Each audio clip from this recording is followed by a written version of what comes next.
يصلي على رسوله الكريم أما بعد فأعوذ بالله من الشيطان الرجيم بسم الله الرحمن الرحيم ولا تقولوا لمن يقتل في سبيل الله أموات بل أحياء ولكن لا تشعرون صدق الله مولانا العلي العظيم وبلغنا رسوله النبي الأمين المتين الكريم ونحن على ذلك لمن الشاهدين والشاكرين والحمد لله رب العالمين شاہ است حسین بادشاہ است حسین شاہ است حسین بادشاہ است حسین دین است حسین دیبنا است حسین سردار نداد دست در دست یزید حقا کے بنا لا الہ است حسین بندے پروردگارم امتی احمد نبی دوست داری چاریارم تاب اولاد علی مذہب حنفی دارم ملت حضرت خلیل خاک پائے غوث اعظم زیر سایہ ہر ولی قادریم نارے یا غوث اعظم میزنم تمز شیخ احمد رضا خان قطب عالم بیزنم اے اشرف زمانہ زمانے مدد نما در ہائے بستہ راز کلید کرم کشا معزز سامعین اکرام آئیے سب سے پہلے انتہائی خلوص عقیدت و محبت کے ساتھ آقائی نامدار مدینے کے تاجدار ہم غریبوں کے غم گزار حضور احمد مصطفیٰ محمد مصطفیٰ صلی اللہ علیہ وسلم کی بارگاہ بے کسبنا میں ہدیہ درود کا نذرانہ پیش کریں پڑھیں بابا سے اللہم صلی علی سیدنا شفیعنا حبیبنا مولانا محمد المادی الکرم وعلی آلہ وصحبہ بارک وسلم صلو علیہ الصلوۃ والسلام علیک یا رسول اللہ صلی اللہ تعالی علیہ وسلم حضرت سیدنا امام علی مقام رضی اللہ تعالیٰ کی بارگاہ میں منقبت کے چند شعر پیش کراؤں سماعت فرما لیں ایک مرتبہ پورا مجمع مل کر بول دے یا حسین رن میں جب فاطمہ زہرا کے دلاور نکلے رن میں جب فاطمہ زہرا کے دلاور نکلے رن میں جب فاطمہ زہرا کے دلاور نکلے رن میں جب فاطمہ زہرا کے دلاور نکلے رن میں جب فاطمہ زہرا کے دلاور نکلے رن میں جب فاطمہ زہرا کے دلاور نکلے جان کی خیر ہو یہ کہتے ستم گر نکلے جان کی خیر ہو یہ کہتے ستم گر نکلے رن میں جب فاطمہ زہرا کے دلاور نکلے جان کی خیر ہو یہ کہتے ستم گر نکلے اور یہ بھی شعر پیش کر رہا ہوں سماعت فرما لیں اپنی ایڑی سے اگر ضرب لگا دے اصغر اپنی ایڑی سے اگر ضرب لگا دے اصغر اپنی ایڑی سے اگر ضرب لگا دے اصغر اپنی ایڑی سے اگر ضرب لگا دے اصغر دشت کربل کی زمین چیر کے ساگر نکلے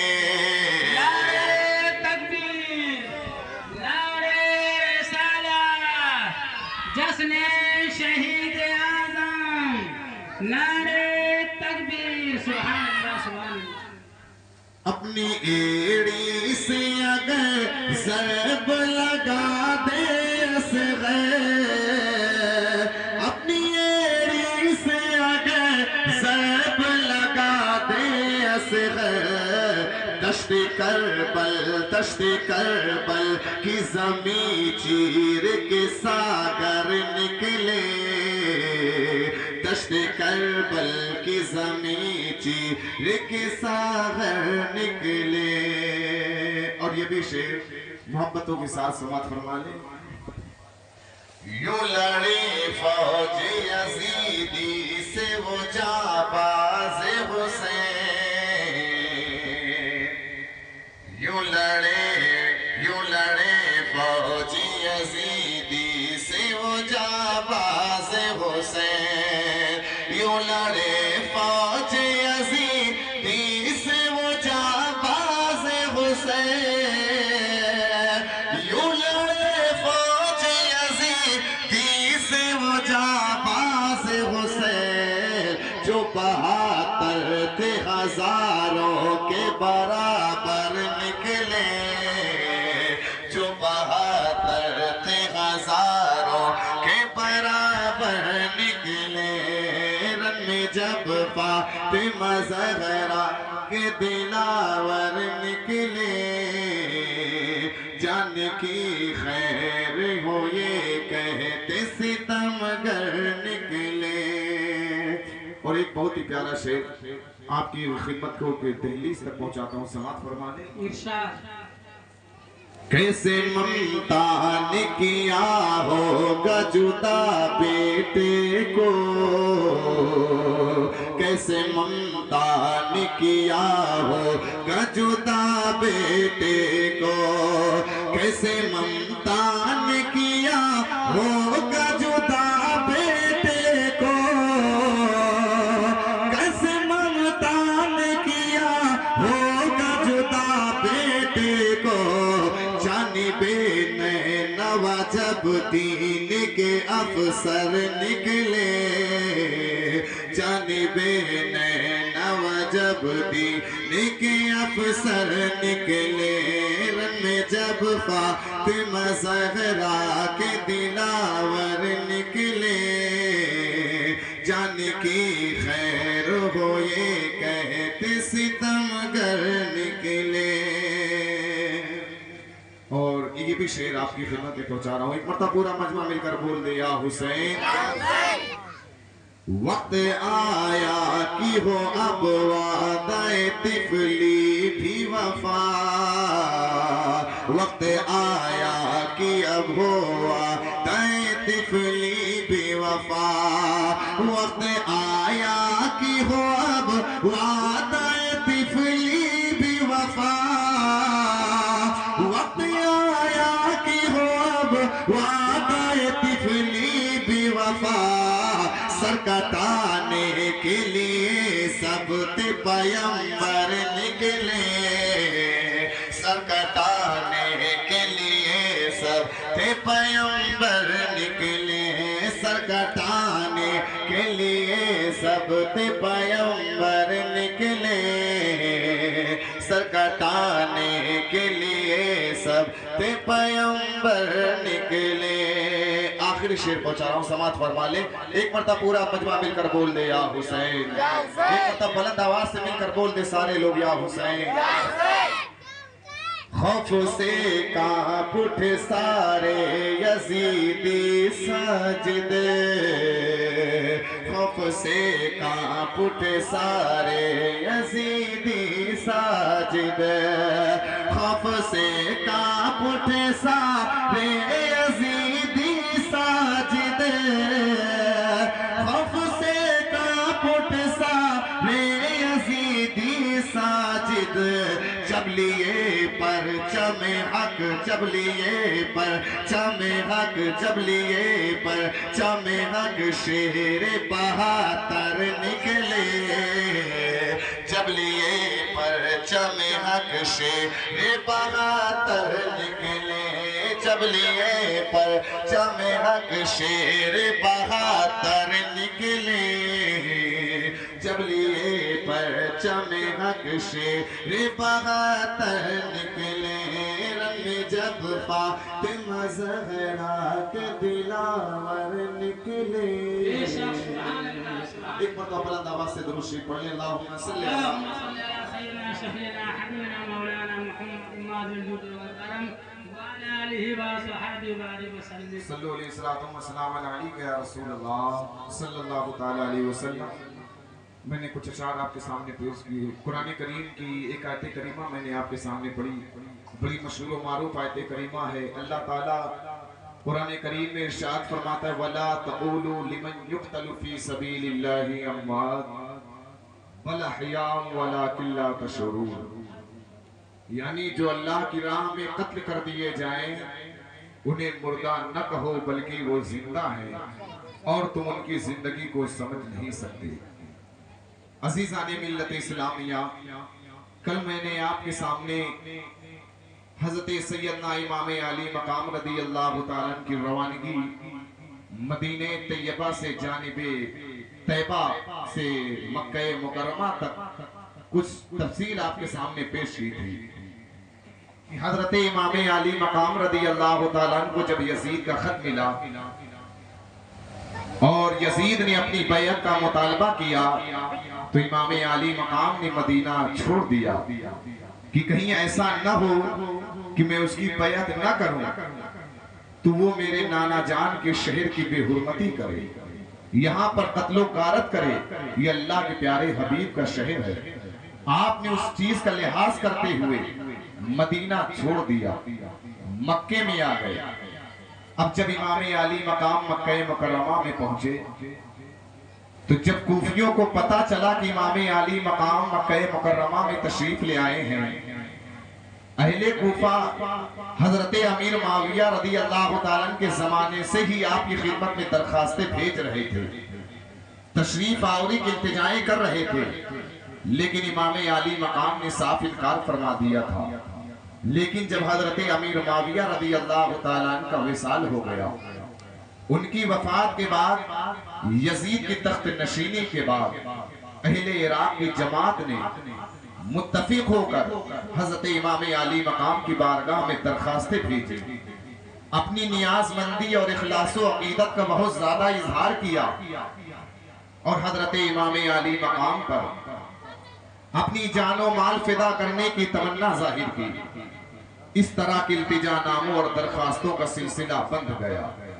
تمامی جماعتوں اور فرقوں کی جانب سے کم و بیش 150 کے قریب عرضیاں امام علی مقام کی خدمت میں پہنچے. حضرت امام علی مقام نے اپنے چچا زاد بھائی مسلم بن عقیل کو کوفہ روانہ کرنا تجویز فرمایا. حضرت امام مسلم کو کوفہ بھیجنے کی اصل وجہ یعنی امام علی مقام نے امام مسلم کو کوفہ کیوں بھیجا؟ کوفیوں نے حضرت امام علی مقام کی بارگاہ میں جو آخری وفد بھیجا تھا اس کے ساتھ جو خط روانہ کیا تھا، اس خط میں جہاں یزید کے ظلم و ستم اور بدکاریوں کی تفصیل لکھی تھی،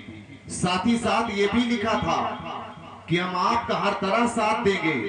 خلافت آپ کا حق ہے، آپ آئیں ہمیں یزید کے ظلم و ستم سے بچائیں. اگر آپ تشریف نہیں لائے اور خلق خدا یزید کے ظلم و ستم کا نشانہ بنتی رہی تو کل قیامت کے دن خدا تعالیٰ کی بارگاہ میں ہم آپ کا دامن پکڑیں گے اور کہیں گے اے رب حسین نے ہم پر ظلم کیا اور یزید کے ظلم پر راضی رہے. خلق خدا کہے گی اے رب حسین سے ہمارا حق دلا. اس وقت آپ کیا کہیں گے؟ آپ کے پاس کیا جواب ہوگا؟ کوفیوں کی تحریر پڑھ کر خوف خدا سے حضرت امام علی مقام کے رونگٹے کھڑے ہو گئے، آپ کی آنکھوں سے آنسو جاری ہو گئے. اس وجہ سے آپ نے پہلے اپنے چچا زاد بھائی مسلم بن عقیل کو کوفہ روانہ کیا کہ وہ حالات کا جائزہ لے کر جیسی اطلاع دیں گے اس کے مطابق عمل کیا جائے گا. شاہ نے اپنی نیابت کے لیے ان کو چنا، شاہ نے اپنی نیابت کے لیے ان کو چنا. اہل کوفہ کو یہ خود شاہ نے نام لکھا، اہل کوفہ کو یہ خود شاہ نے آپ لوگوں کی طلب پر ان غم نے بھیجا، آپ لوگوں کی طلب پر ان غم نے بھیجا، ان کی سب لوگ اطاعت و غمات کرنا، ان کی سب لوگ اطاعت و غمات کرنا۔ چنانچہ تاریخ بتاتی ہے کہ حضرت سیدنا امام مسلم رضی اللہ تعالیٰ عنہ، حضرت سیدنا امام حسین رضی اللہ تعالیٰ عنہ نے حضرت سیدنا امام مسلم رضی اللہ تعالیٰ عنہ کو کوفہ سے آنے والے آخری 3 قاصدوں کے ہمراہ حضرت امام مسلم رضی اللہ تعالیٰ عنہ کو کوفہ روانہ کر دیا۔ حضرت سیدنا امام مسلم رضی اللہ تعالیٰ عنہ آخری سلام اور آخری ارشادات کے بعد مکہ مکرمہ سے سب سے پہلے مدینہ طیبہ تشریف لے آئے،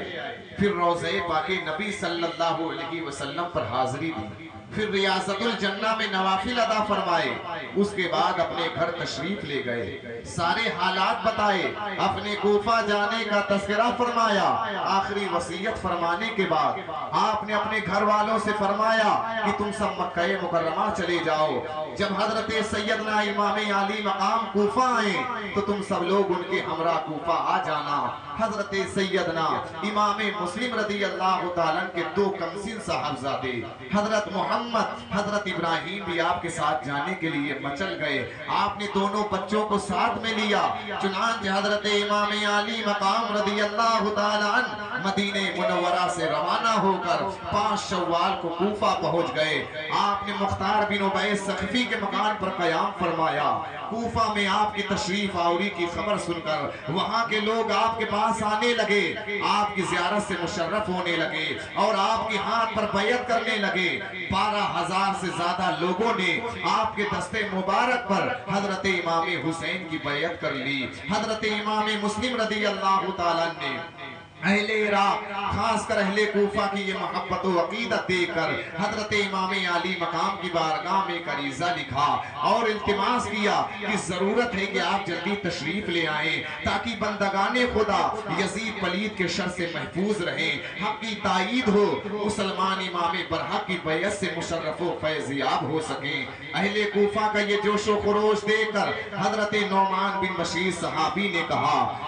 حضرت نعمان بن بشیر صحابی نے جو اس زمانے حکومت شام کی جانب سے کوفہ کے گورنر تھے، اہل کوفہ کو مطلع کیا کہ یہ بیعت یزید کی مرضی کے خلاف ہے، وہ اس پر بہت بھڑکے گا۔ اہل کوفہ کو اطلاع دے کر اور ضابطہ کی کاروائی پوری کر کے حضرت نعمان بن بشیر صحابی خاموش ہو بیٹھے اور اس معاملے میں کسی قسم کی دست درازی نہ کی۔ ادھر مسلم بن یزید حضرمی، عمارہ بن ولید بن عقبہ نے کوفہ سے خفیہ طریقے پر یزید کو اطلاع دی کہ حضرت امام مسلم رضی اللہ تعالیٰ کوفہ تشریف لے آئے ہیں اور اہل کوفہ میں ان کی محبت و عقیدت کا جوش دم بدم بڑھتا جا رہا ہے اور ہزارہ آدمی ان کے ہاتھ پر حضرت امام علی مقام رضی اللہ تعالیٰ کی بیعت کر چکے ہیں اور حضرت نعمان بن بشیر صحابی نے ابھی تک کوئی کاروائی ان کے خلاف نہیں کی۔ یزید نے اطلاع پاتے ہی حضرت نعمان بن بشیر کو معزول کر دیا، ان کی جگہ وید اللہ ابن زیاد کو جو اس کی طرف سے بصرہ کا گورنر تھا کوفہ کا گورنر مقرر کیا گیا۔ وید اللہ ابن زیاد بہت ہی مکار چال باز ظالم تھا۔ ابن زیاد بصرہ سے روانہ ہوتے وقت یہ حکمت عملی اپنائی کہ اس نے حجازی لباس پہنا، چہرے پر نقاب ڈالا، بصرہ سے کوفہ کے لیے روانہ ہو گیا، اپنی فوج کو قادسیہ میں چھوڑا، صرف چند آدمیوں کو اپنے ہمراہ لے کر اونٹ پر سوار ہو کر مغرب اور عشاء کے درمیان میں اس راستے سے کوفہ میں داخل ہوا جس راستے سے حجازی قافلے کوفہ میں آیا کرتے تھے۔ تھوڑا ایکو کم کرا دیں۔ اس راستے سے کوفہ میں داخل ہوا جس راستے سے حجازی قافلے کوفہ میں آیا کرتے تھے۔ اس مکاری سے ابن زیاد کا مقصد یہ تھا کہ اس وقت اہل کوفہ میں بہت جوش ہے، وہ مجھے پہچان نہ سکیں گے بلکہ یہ سمجھیں گے کہ حضرت امام علی مقام رضی اللہ تعالیٰ تشریف لے آئے ہیں، تاکہ وہ بے خوف و خطر امن و عافیت کے ساتھ کوفہ کے دارالحکومت میں داخل ہو جائے۔ چنانچہ ایسا ہی ہوا۔ اہل کوفہ جنہیں ہر لمحہ حضرت سیدنا امام علی مقام رضی اللہ تعالیٰ کی تشریف آوری کا انتظار تھا، انہوں نے دھوکہ کھایا۔ شب کی تاریخی میں حجازی لباس اور حجازی راہ سے آتا دیکھ کر سمجھا کہ حضرت امام علی مقام تشریف لے آئے ہیں۔ خوشی کے نعرے بلند کیے گئے، گرد و بیش مرحبا کہتے چلے۔ مرحباً بکا یا ابن رسول اللہ، قدمت خیرہ مکتبن کا شور مچایا گیا۔ مردود ابن ذات تو دل میں جلتا رہا، لیکن اس نے اندازہ کر لیا کہ کوفیوں کو حضرت امام علی مقام کی تشریف آوری کا انتظار ہے، ان کے دل ان کی طرف مائل ہیں، مگر اس وقت کی مصلحت سے خاموش رہا تاکہ کوفیوں پر اس کا مکر کھل نہ جائے۔ یہاں تک کہ کوفہ کے دارالعمارہ کے قریب پہنچ گیا۔ حضرت عمر باہلی کو فکر ہوئی کہ اگر حضرت سیدنا امام علی مقام رضی اللہ تعالیٰ ہوتے تو اس طرح خاموشی سے کیوں تشریف لے جاتے؟ معلوم ہوتا ہے کہ اس میں کوئی راز ہے۔ آگے بڑھے اور نقاب ہٹا کر دیکھا تو پکار کر کہا، اے کوفہ والو تمہارے لیے ہلاکت ہو، یہ تو وید اللہ ابن زیاد ہے۔ یہ آواز سنتے ہی اہل کوفہ پر مردانگی چھا گئی۔ وید اللہ ابن زیاد کوفہ کے دارالحکومت میں داخل ہو گیا۔ صبح کو اس نے حضرت نعمان بن بشیر سے ملاقات کی، مجاز پرسی کے بعد کہنے لگا کہ تم نے نمک حرامی کی اور امام علی مقام کی طرف ہو گئے۔ حضرت امام مسلم بن عقیل نے کوفہ پر تسلط کیا، تم نہایت اطمینان سے دیکھتے رہے، خیر تم نے جیسا کیا ویسا پایا۔ لیجئے یہ یزید کا حکم نامہ ہے، اسے پڑھ کر اس کے حکم کی تعمیل کیجئے۔ حضرت نعمان بن بشیر صحابی نے اپنی معزولی کا حکم سنتے ہی کہا، اگر ابن رسول کی طرفداری نمک حرامی کا کام ہے تو میں تجھ جیسا حلال خور نہیں بننا چاہتا۔ میں نے وفاداری سے کام لیا، اس پر بھی یہ صلہ، تو مجھے حکومت کی پرواہ نہیں، ایمان ہے تو سب کچھ ہے۔ یہ کہہ کر آپ اٹھ کر جانے لگے تو اس نے آپ کو اپنے پاس قید کر لیا، اس خیال سے کہیں فتنہ نہ اٹھنے پائے۔ پھر ابن زیاد نے کوفیوں کو کوفہ کی جامع مسجد میں جمع کیا۔ تھوڑی ہی دیر میں اتنا ہجوم ہو گیا کہ مسجد میں جگہ نہ رہی۔ پھر ابن زیاد منبر پر چڑھا اور لوگوں کو سخت اور سست کہا، لشکر یزیدی کا ڈر دکھانے لگا۔ کوفی لا یوفی کانپ گئے۔ حضرت سیدنا امام علی مقام رضی اللہ تعالیٰ عنہ کے ساتھ کیا ہوا سارا عہد و پیمانہ بھول کر آپس میں کہنے لگے، یہ تو دو بادشاہوں کی لڑائی ہے، ہمیں اس سے کیا بحث؟ ہمیں نہ تو حضرت سیدنا امام مسلم کا ساتھ دینا ہے اور نہ ہی یزید کی مخالفت کرنی ہے۔ مختصر یہ کہ جب عصر کے وقت حضرت امام مسلم رضی اللہ تعالیٰ مسجد میں نماز پڑھنے کے لیے تشریف لے آئے تو آپ تنہا تھے، کوئی آپ کے ساتھ نہ تھا۔ نماز سے فارغ ہو کر جب آپ مسجد سے باہر نکلے تو مسجد کے دروازے پر ایک لڑکا نظر آیا۔ آپ نے اس سے فرمایا کہ بیٹا آج کوفہ والوں کا کیا حال ہے؟ تو اس نے بتایا کہ حضور یزید کے حکم سے وید اللہ ابن زیاد کوفہ آیا ہے اور اس نے حضرت نعمان بن بشیر کو معزول کر دیا ہے اور تمام اہل کوفہ کو حضرت سیدنا امام حسین رضی اللہ تعالیٰ سے برگشتہ کر دیا ہے۔ آپ یہ سن کر حیران و پریشان رہ گئے۔ پھر خیال آیا کہ میں تو حضرت سیدنا امام علی مقام رضی اللہ تعالیٰ کو بلا چکا ہوں، وہ میرے خط کو دیکھتے ہی روانہ ہو جائیں گے، اب کیا کروں؟ مجھے اپنی جان کی پرواہ نہیں، میری جان جائے تو جائے مگر شہزادے رسول پر کوئی آنچ نہ آئے۔ کم یہی حضرت مسلم کو بہت کافی تھا، کم یہی حضرت مسلم کو بہت کافی تھا، اتنے میں آ گئے یاد ان کو امام شہدا، اتنے میں آ گئے یاد ان کو امام شہدا، درد سینے میں اٹھا دل بے صد رنج کرا، تو نے افسوس کی حضرات کو نامہ لکھا، اہل کوفہ کی عقیدت کا نقشہ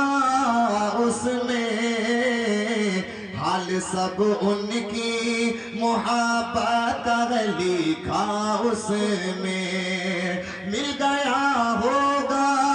انہیں میرا یہ خط اور سلام، مطمئن ہو گئے سے امام رد نہ فرمائیں گے حضرت کبھی میرا پیغام چل پڑے ہوگے ماں اہل کے وہ شاہ امام حضرت سیدنا امام مسلم رضی اللہ تعالیٰ اسی خیال میں تھے کہ آپ کو خیال آیا کہ کوفہ کے سرداروں میں حضرت ہانی بن عروہ بھی ہیں جو محب اہل بیت بھی ہیں، چل کر ان سے مشورہ کرنا چاہیے۔ چنانچہ اکیلے ہی کوفہ کے گلیوں سے گزر کر حضرت ہانی بن عروہ رضی اللہ تعالیٰ کے مکان پر تشریف لے آئے۔ حضرت علامہ ابو اسحاق اسفرائینی تحریر فرماتے ہیں کہ جس وقت حضرت امام مسلم رضی اللہ تعالیٰ حضرت ہانی بن عروہ کے مکان پر پہنچے تو حضرت ہانی بن عروہ رضی اللہ تعالیٰ بیمار تھے۔ حضرت امام مسلم رضی اللہ تعالیٰ کی آواز سنتے ہی اٹھے اور بڑی تعظیم و تکریم کے ساتھ آپ کو مکان کے اندر لے کر آئے، سارا واقعہ سنا، پھر عرض کیا کہ حضور ابن ذات سے میرے دوستانہ تعلقات ہیں، وہ میری بیماری سن کر عیادت کی غرض سے ضرور آئے گا، آپ ہتھیار لگا کر میرے مکان کے فلاں گوشے میں تشریف فرما رہے، اول تو میں زبانی باتوں میں اسے سمجھاؤں گا، جب وہ نہ مانے گا تو میں اپنے سر سے امامہ اتار کر زمین پر رکھوں گا، پھر سر پر رکھوں گا، بس اس وقت آپ آ کر اسے قتل کر دینا۔ چنانچہ حضرت امام مسلم رضی اللہ تعالیٰ نے حضرت ہانی بن عروہ رضی اللہ تعالیٰ کی رائے کو پسند فرمایا۔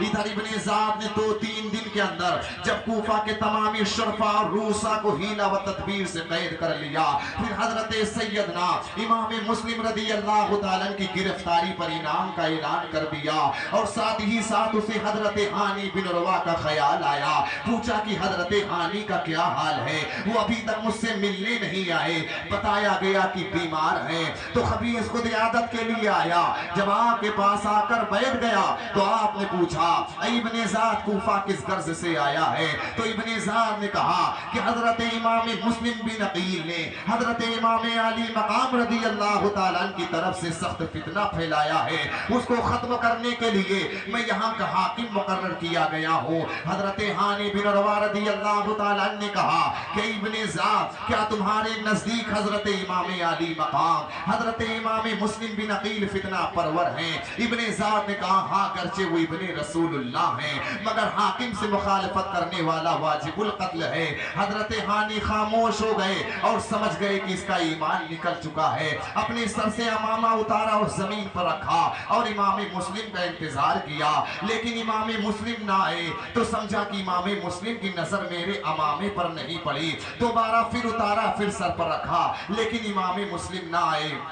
تو حضرت ہانی بن عروہ رضی اللہ تعالیٰ بے قرار ہو گئے اور 2 شعر پڑھے۔ ابن زاد متحیر ہو کر پوچھنے لگا کہ اس وقت آپ کا مزاج کیسا ہے؟ آپ نے کوئی جواب نہ دیا، آپ کے طبیبوں نے یہ کہہ کر بات ٹال دی کہ ہر روز دوپہر کے بعد ان کی یہی حالت ہو جاتی ہے اور ایسے ہی اشعار پڑھنے لگتے ہیں۔ ابن زاد افسوس کرتا ہوا اٹھا اور اپنے قیام گاہ پر واپس آ گیا۔ ابن زاد کے چلے جانے کے بعد حضرت امام مسلم رضی اللہ تعالیٰ تشریف لے آئے اور حضرت ہانی بن عروہ رضی اللہ تعالیٰ کے پاس بیٹھ گئے۔ حضرت ہانی بن عروہ نے عرض کیا کہ حضور یہ آپ نے کیا کیا؟ ابھی تمام بلائیں دفع ہو جاتی، مجھے اس وقت کے نکل جانے کا بے حد صدمہ ہوا ہے اور اب فکر ہے اگر شہزادے حسین تشریف لے آئے تو پھر کیا ہوگا؟ حضرت امام مسلم رضی اللہ تعالیٰ نے حضرت ہانی بن عروہ رضی اللہ تعالیٰ کی بات سن کر فرمایا ہانی جو تمہارا اور ہمارا خیال تھا وہ خیال تھا